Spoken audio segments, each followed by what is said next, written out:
C'est pas un pseudo-événement, si vous voulez, parce que ça marque aussi une décomposition.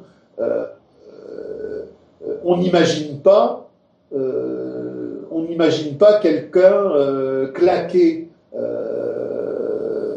du temps de De Gaulle, un Pierre Messmer ou un Coupe de Murville. On n'imagine pas du temps de Pompidou une attaque du même style sur quelqu'un, par exemple, comme Marcellin euh, ou d'autres hommes de la même école politique. Mais ce qui est intéressant là-dedans, c'est que tout se marque encore euh, dans le soubassement de la dialectique des forces productives. Il faut toujours, à partir de l'écume des choses, engager une vision de compréhension qui va à l'essence de l'essence des grandes profondeurs du mouvement réel de l'histoire. Il faut comprendre que le capital est le procès de production de sa contradiction, valorisation, dévalorisation.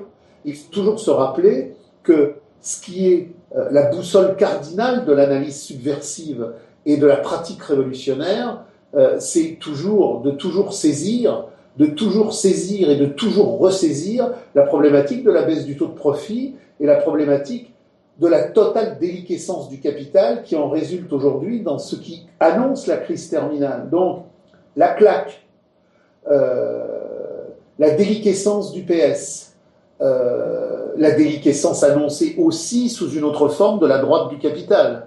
Donc, la déliquescence de tous les champs du politique. C'est l'expression superstructurelle terminale, en l'écume des choses, de la baisse du taux de profit. C'est-à-dire que vous avez des gens qui ont une analyse journalistique même cultivée, mais de totale superficie et donc de totale viduité. La Ve République du temps de De Gaulle n'était pas puissance, pompe, carrure, majesté aliénatoire dans la représentation idéologique, simplement parce que les personnages de l'époque avaient une carrure à la fois historique et culturelle que les hommes d'aujourd'hui n'ont plus.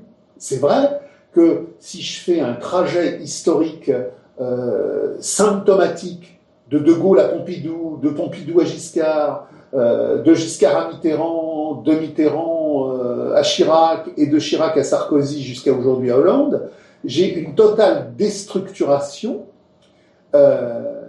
du spectacle, de la culture, de la présence, de l'histoire, de la vision des choses.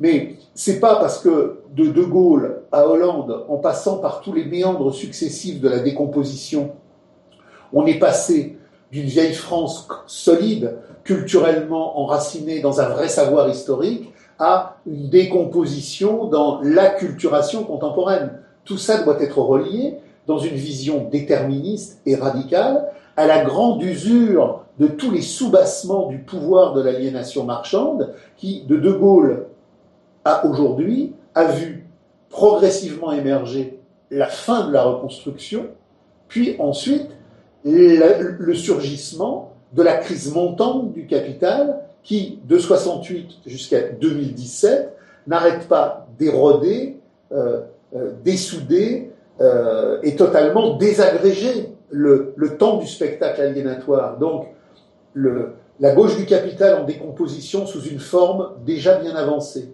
La droite du capital dans une décomposition qui va surgir. Et la claque symbolique dont vous m'avez parlé, tout ça doit être relié, non pas pour faire de la parlerie quotidianiste, non pas pour faire de l'humour faussement critique, ras des pâquerettes de l'écume des choses, mais pour justement avoir une saisie méthodologique des profondeurs qui nous renvoie à la contradiction valorisation-dévalorisation, qui nous renvoie à la baisse du taux de profit et qui nous renvoie à la réalité absolument incontournable du fait que le capital aujourd'hui est entré dans quelque chose qui nous mène progressivement au surgissement du procès de caducité. Donc toujours tout relié à la matrice profonde qui fait la dialectique des forces productives de l'aliénation, la gifle, l'érosion de la gauche, la future érosion de la droite, tout ça se tient en une unité dialectique qui dit que nous avons franchi une ligne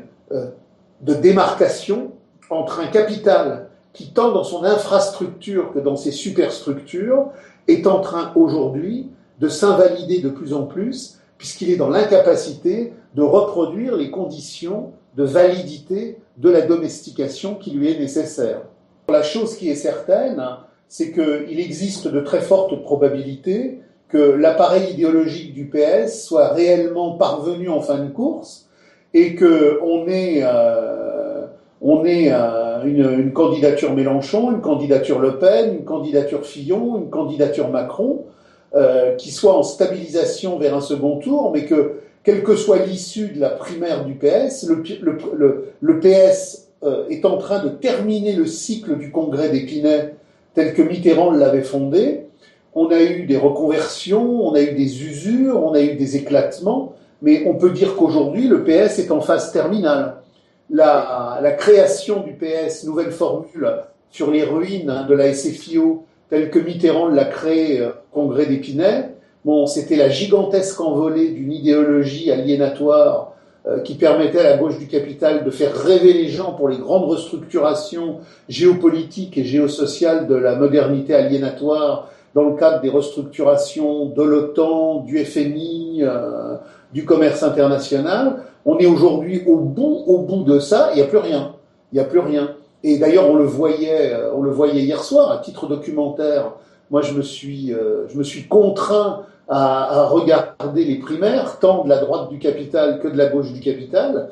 Mais ce qui était extrêmement intéressant hier soir, puisqu'on était au troisième épisode des primaires du PS, et le premier et le second et le deuxième épisode avaient été tellement ternes, tellement nuls, que tout le monde dans la cinématographie de la fiction avait posé l'impérieuse nécessité d'une troisième séquence un peu plus musclée.